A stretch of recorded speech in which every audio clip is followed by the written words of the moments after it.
هنعمل مع بعض النهاردة الكشري المصري. بما ان ولادنا بيحبوا الاكل الجاهز وخاصة الكشري، النهاردة هنعمله بطريقة سهلة جدا وبسيطة وموفرة ومضمونة 100%، والكواليتي بتاعتها ممتازة. تابع معايا الفيديو للآخر.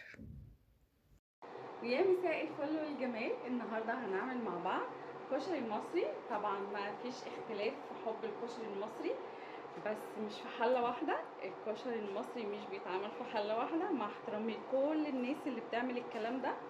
طبعا بما اننا كلنا كستات بيوت عندنا عيالنا بيحبوا ياكلوا الكشري جاهز. طب ولو عملناه في البيت طبعا اوفر وانضف واحسن من بره، والكميه اللي احنا هنعملها هتكفي عدد رهيب برغم ان الكميات بسيطه. طبعا الكشري بتاع المحلات متميز بالتركات بتاعته الخطيره اللي بتخلي اي حد ياكل منه يبقى عايز ياكل مره واتنين وتلاته. هنعمل الكشري في البيت مش في حله واحده، وتابعوا معايا الفيديو للاخر. أنا منى صانعة محتوى، بحب أشارككم وصفات سهلة ولذيذة وروتين يومي بسيط ويشجع كل ست بيت. عندي أفكار كتيرة نفسي أوصلها لكم، وحلمي إني أوصل ل100,000 مشترك، وبدعمكم ليا بإذن الله هوصل.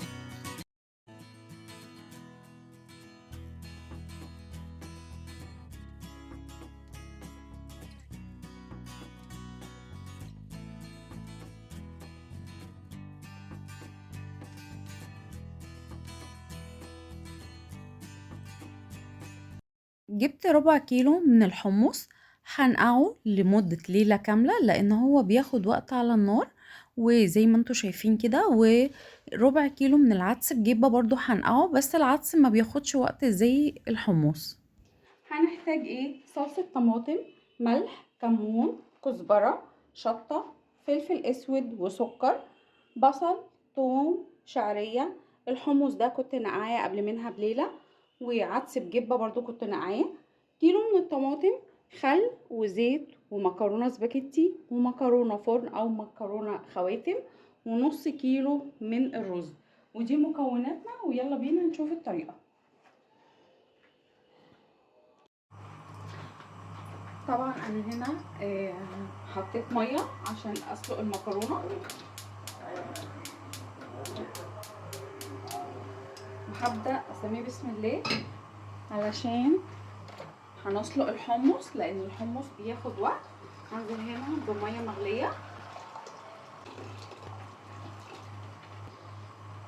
الحمص طبعا كنت نقعاه قبل منها بليله، وغسلته غسله حلوه قبل ما انزل بيه، وهسيبه بقى ايه لحد ما نشوف بعد كده هنعمل ايه. هاجي هنا العدس بعد ما نقعته هشطفه شطفه حلوه.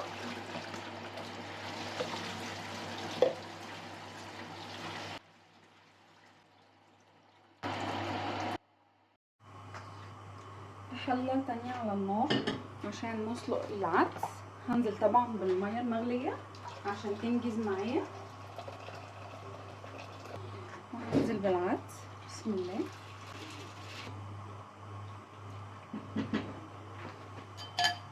وهسيبه بقى لحد ما يستوي.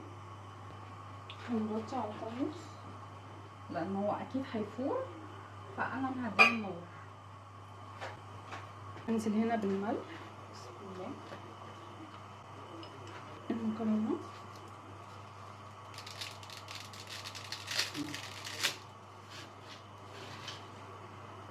بنقلب على طول عشان ما تلزقش.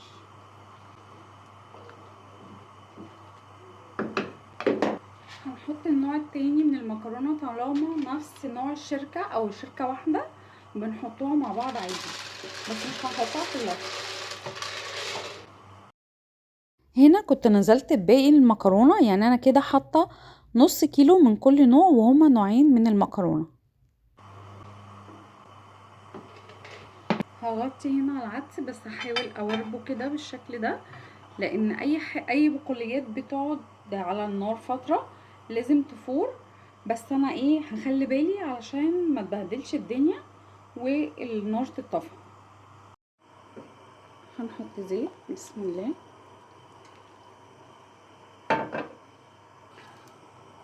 ونقلب.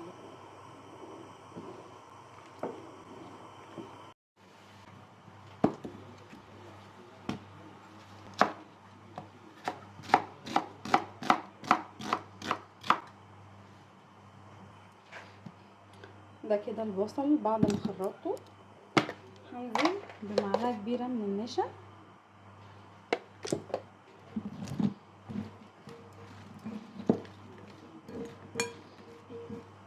احاول افرقه كده من بعضه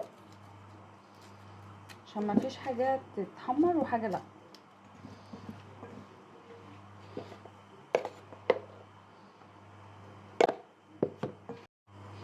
هننزل بالزيت، بس هننزل بكميه محترمه.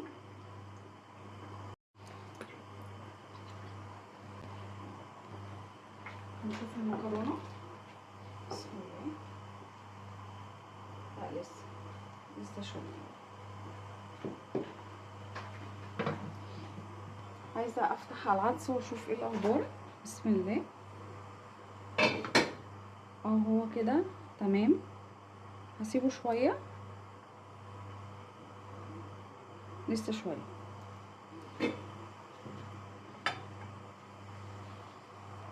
هنسمي بسم الله وهنزل هنا بالثوم، لان الثوم هينكه الزيت. انا سبت الزيت يسخن جدا، وهنفض بقى البصل من النشا.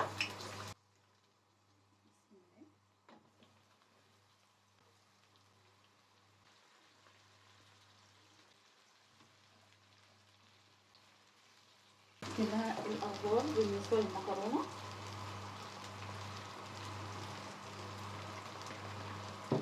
هي كده تمام استوت. هروح اصفيها. بسم الله.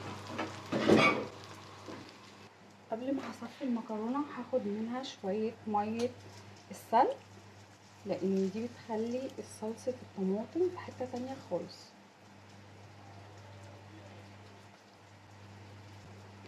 ادي الميه بتاعه سلق المكرونه.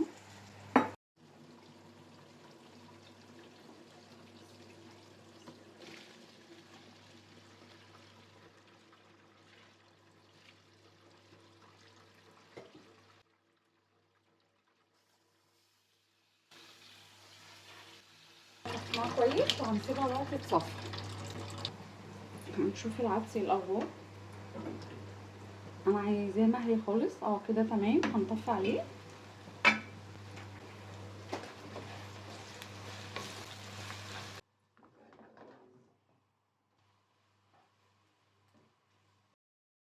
كده البصل اتكرمل، وانا مش هقعده اكتر من كده. هو يا دوبك كده تمام، لان لو سبته هيغمق وهيمرر، وانا مش عايزاه يبقى مر. هو طبعا الزيت اللي انا هيطلع من البصل هو ده اللي انا هعمل بيه كذا حاجة. وكده هو تمام، وهبدأ اصفيه.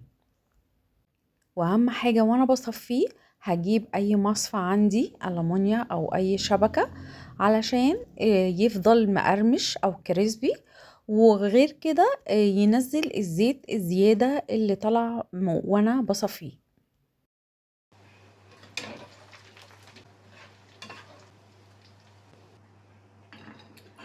كده البصل بعد ما خلص هنسيبه بقى كده ينزل الزيت بتاعه الزياده، وهيفضل كريسبي. الزيت ده طبعا هصفيه احطه في بوله تانية علشان هعمل بيه الصلصه. دي المكرونه بعد ما اتصفت. هنزل هنا بالزيت بتاع البصل. بسم الله. هاخد يعني كبشه كده،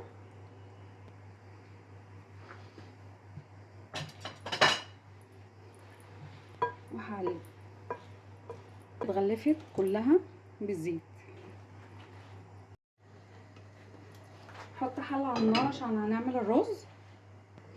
هننزل هنا بالزيت بتاع البصل اللي هنعمل بيه الرز.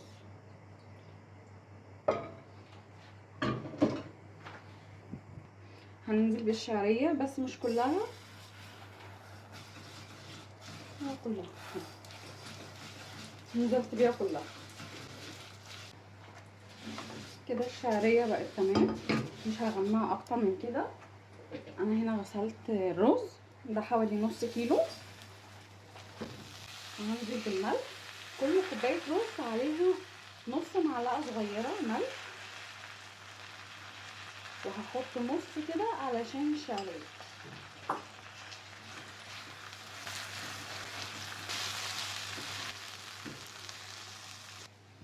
هنا بقى هننزل من الميه. بسم الله.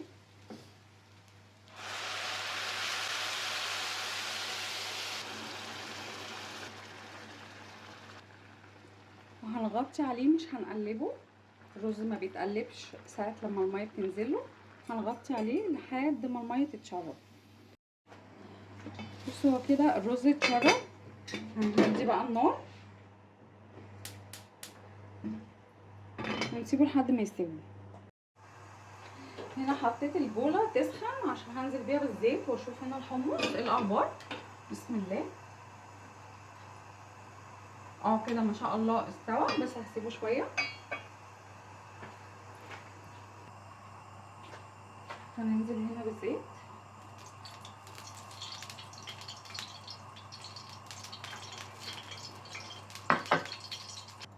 انا هديت النار وهنزل بالثوم. بسم الله.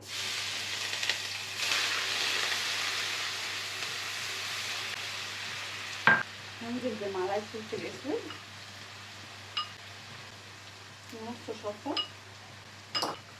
معلقه كبيره كمون، معلقه كبيره كزبره ناشفه. هقلب بقى الكلام ده كله مع بعضه.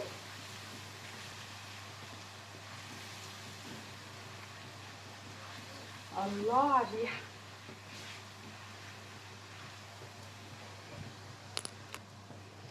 كده الثوم اتحمر، مش هسيبه يغمق عن كده عشان ما يمررش. وهنزل بالخل. بسم الله. حوالي ربع كوبايه من الخل وعصير الطماطم. بسم الله.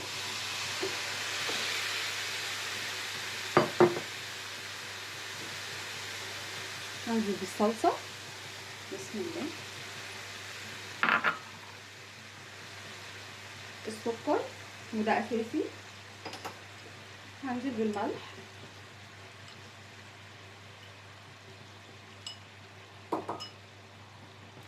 نقلب كل الكلام ده مع بعضه ونسيبها بقى ايه لحد ما تتسبك. نغطي عليها. حله تانية على النار نعمل بقى الدقه. هنزل بالزيت. بسم الله. هنا الزيت سخن، هنزل بالثوم. بسم الله.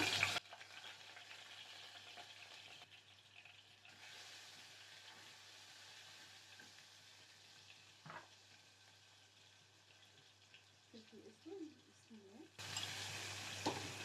هنا طبعا عشان دي الدقه فاحنا هنزود الشطه، معلقه كبيره كمون، كزبره ناشفه، الملح،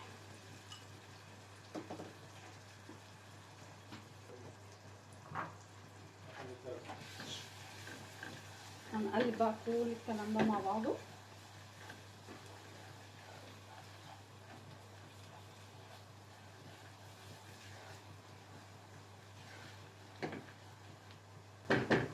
خل. بسم الله.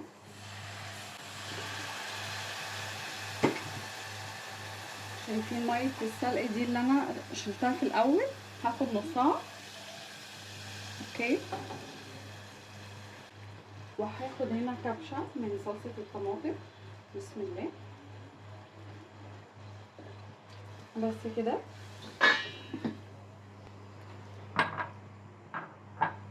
ونحط سكر، نص معلقه صغيره سكر عشان تعادل نسبه الحموضه. وهسيبها بقى ايه تتسبك. هنفتح هنا ونشوف الرز. بسم الله. ولازم يتقلب بالشوكه. هو كده تمام، الرز استوى. ندوقه.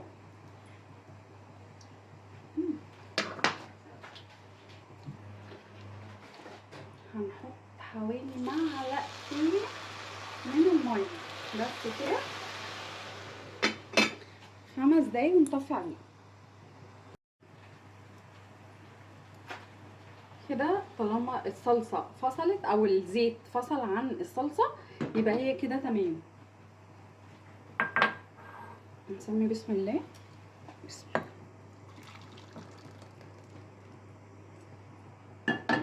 وكده الدقه بتاعتنا خلصت. هنعمل بقى الخل والثوم. هننزل بالزيت بتاع البصل والثوم. هننزل بالكمون. بسم الله. الكزبره ورشه من الفلفل الاسود.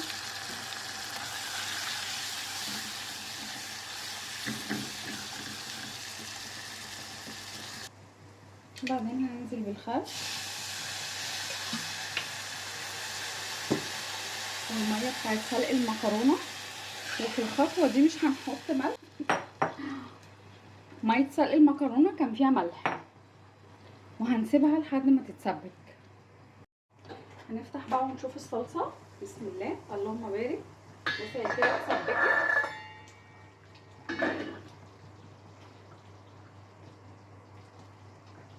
وقوامها مظبوط. هندوق بقى الملح.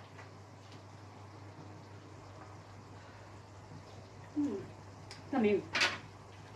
بصوا لحد دلوقتي انا سايبه الحمص لاخر وقت علشان بياخد وقت في السوا. هنشوف كده الملح بتاع الدقه. بسم الله. تمام مظبوط. هنشوف بقى الحمص اخر حاجه. بسم الله. كده تمام استوى. هنصفيه. بسم الله. كده الدقه خلاص. طفي عليها. بسم الله.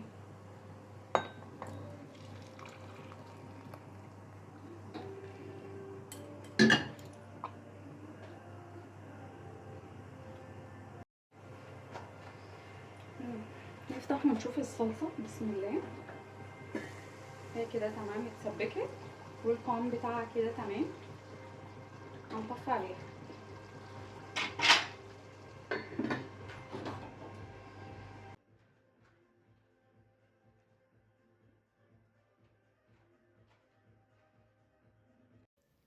كده بعد ما خلاص خلصنا كل حاجة، ادي صلصة الطماطم بعد ما خلصت، والعدس بجبة بعد ما اتسلق وصفيته، والدقة بتاعت الشطة ودقة الخل والثوم والبصل الكريسبي، والرز طبعا بالشعرية، ودي المكرونة والحمص بعد ما اتسلق، وده الشكل النهائي. نغرف بقى. بسم الله. اول حاجة هننزل بيها طبعا المكرونة. بننزل بالمكرونة الكمية طبعا اللي انت عايزاها. على فكرة الكمية اللي اتسلقت مش هي دي كلها، انا يا دوبك بس على قد التصوير نزلت هنا بالمكرونة زي ما انتوا شايفين. طبعا السوا اهم حاجة ما يكونش سوا كامل، يبقى 3/4 سوا، ودي التركية الخطيرة في الموضوع كله. وهنا الرز بالشعرية طبعا ريحته تجنن، وهنا العدس بجبة طبعا لازم بتهريه جامد، لازم يستوى صح علشان يكون زي بتاع المحلات بالظبط.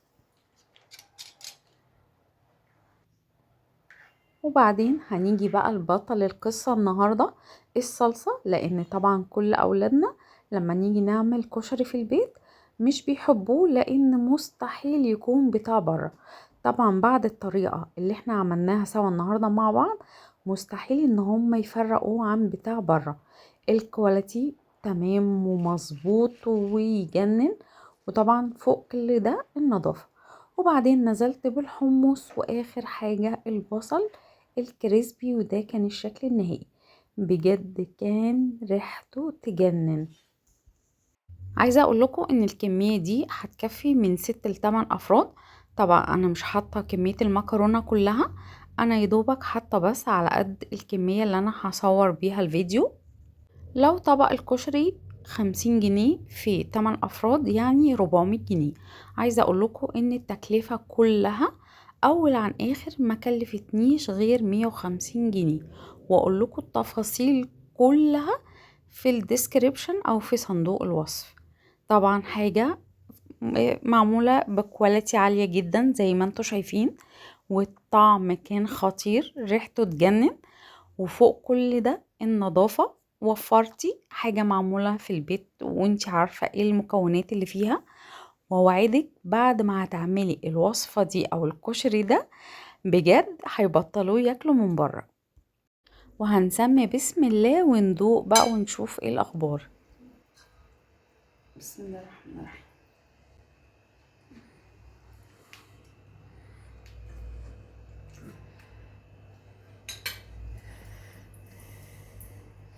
والله تحفة. نفسي والله اقول لكم تعالوا اتفضلوا معايا.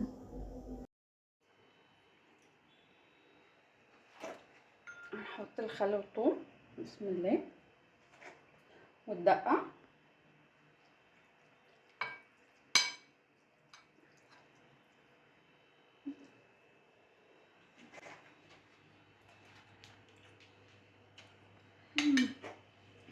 تحفة، لازم تجربوه. اوعدك بعد ما تجربي الوصفة دي بالتركات والحركات بتاعة الكشري المصري ان ولادك هيبطلوا يشتروه تاني من بره. انا عايزة اقول لكم ان الكمية دي كفت 8 افراد، ولو هنقول ان العلبة الكشري ب50 جنيه يعني حوالي 400 جنيه. انا عايزة اقول لكم اول عن اخر كلفتني 150 جنيه. وبما لا شك فيه ان كل حاجة معمولة قدام حضراتكم، الكواليتي، النظافة، كل حاجة معمولة في البيت. وفوق كل ده الطعم كان خطير والله بلا مبالغة، احلى كمان من بره، حاجة معمولة في البيت وكمان هتوفري كتير. والأهم من الشغل تظبيط الشغل. وخليكي فاكرة طالما انتي مش متابعيني فانتي فايتك كتير. لو بتتفرجوا لحد دلوقتي انا بشكركم جدا، وبشكر كل الناس اللي بتكتب لي كومنتات. ربنا يخليكم ليا يا رب وما يحرمنيش منكم. لايك وشير واشتراك في القناة، واستنوني ان شاء الله في الفيديو الجاي. باي باي.